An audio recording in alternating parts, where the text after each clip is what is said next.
নির্বাচনে যোগ সাজসের মাধ্যমে ব্যাপক অনিয়ম করে জনগণের প্রত্যাশার কবর রচনা করা হয়েছে।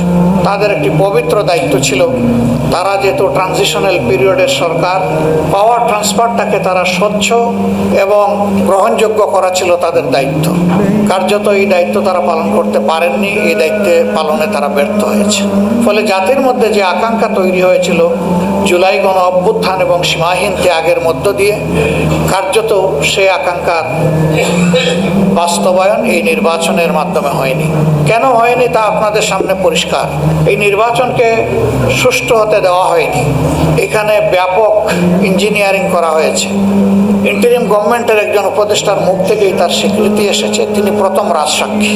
প্রফেসর ডক্টর ইউনূস তিনি যুক্তরাজ্য সফর করেছিলেন। সফরে যাওয়ার একদিন আগে জাতির সামনে ভাষণ দিয়ে তিনি বলেছিলেন, নির্বাচনটি অনুষ্ঠিত হবে এপ্রিল মাসের প্রথমার্ধে এবং নির্বাচন কমিশন তার উদ্যোগ গ্রহণ করবে, বাস্তব পদক্ষেপ গ্রহণ করবে। তিনি গেলেন, সেখানে বর্তমানে যিনি প্রধানমন্ত্রী, তখন তিনি জাতীয়তাবাদী দলের ভারপ্রাপ্ত চেয়ারম্যান ছিলেন, তার সাথে বসে তিনি দেশে না এসে তার পক্ষ থেকে সেখানে একটা জয়েন্ট প্রেস স্টেটমেন্ট করা হলো। তিনি যে ঘোষণা দিয়ে গেলেন মাত্র 4 দিন আগে, এটিকে বদলে দিয়ে তিনি বললেন যে এই নির্বাচন ফেব্রুয়ারির প্রথমার্ধেও হতে পারে।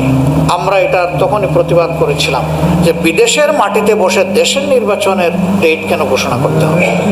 2 নম্বর, বিএনপি একমাত্র স্টেক হোল্ডার নয়, এখানে আরও নিবন্ধিত তখন 39টা বা 41টা দল ছিল। তাদের সাথে বিভিন্ন পর্যায়ে অন্তর্বর্তীকালীন সরকারের প্রধান বসেছেন, তার উপদেষ্টারা বসেছেন, কথা বলেছেন। এই সব কিছুর পরেই তো তিনি একটা ঘোষণা দিয়ে বিদেশ গিয়েছিলেন। তিনি কারোর সাথে কথা না বলে শুধু একটা দলের নেতার সাথে কথা বলে সেটা কেন বদলাতে যাবেন? এটাকে আমরা একটা অসুস্থ প্র্যাকটিস বলে উল্লেখ করেছিলাম এবং বলেছিলাম যে তিনি একটা ভুল বার্তা জাতিকে দিয়ে এসেছেন। তারই ধারাবাহিকতায় নির্বাচনী ইঞ্জিনিয়ারিং হয়েছে। এখন শুধু বিগত ইন্টারিম গভর্নমেন্টের উপদেষ্টাই নয়, বরঞ্চ স্বয়ং সরকারেরই একজন প্রতিমন্ত্রী তিনিও বলে ফেলেছেন যে আন্দোলন করেছে ছাত্র যুব সমাজ, আমরাও ছিলাম। তবে প্রফেসর ডক্টর ইউনূস ক্যাপ্টেনের হাতে যুক্তরাজ্যে গিয়ে তিনি ট্রফি তুলে দিয়ে এসেছেন। ট্রফি যদি ওখানেই তুলে দেওয়া হয় তাইলে আর নির্বাচন থাকলো কোথায়? এটি দ্বিতীয় রাজসাক্ষী। এর মাধ্যমে এটা প্রমাণিত হয়ে গেল যে নির্বাচনে যোগ সাজসের মাধ্যমে ব্যাপক অনিয়ম করে জনগণের প্রত্যাশা